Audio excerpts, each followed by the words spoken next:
একজন মানুষ যিনি আদ্যোপান্ত কমিউনিস্ট পার্টিকে ভালোবেসেছেন, করেছেন এবং তিনি চেয়েছেন যে কমিউনিস্ট পার্টির ভালো হোক।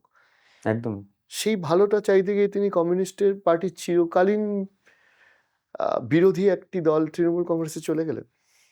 মানে এটা লজিক্যালি মানতে কি খুব কষ্ট হবে না? অরিজিৎ দা, আমি তোমায় একটা কথা বলছি। তুমি বিশ্বাস করো তো সিপিআইএম কমিউনিস্ট পার্টি? নিশ্চয়ই বিশ্বাস করা উচিত।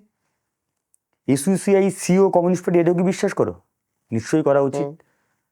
একে অপরের চিরপ্রতিদ্বন্দ্বী দুই কমিউনিস্ট পার্টির মধ্যে চিরপ্রতিদ্বন্দ্বী হয় কি করে? তো ফলে এর থেকে, এই প্রশ্ন থেকে, উত্তর থেকে বোঝা যায় যে কমিউনিস্ট পার্টি কোনো বাপ বেটার লিখে দেওয়া দলিল নয়।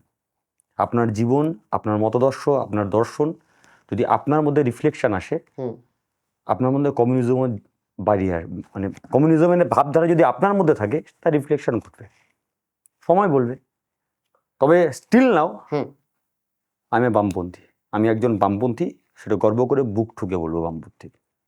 তাদের অভিষেক ব্যানার্জি, মমতা ব্যানার্জির একটুও দুঃখ নেই, বরঞ্চ পিঠ ঠুকে বলেছে নিজের কথা নিজে বলো।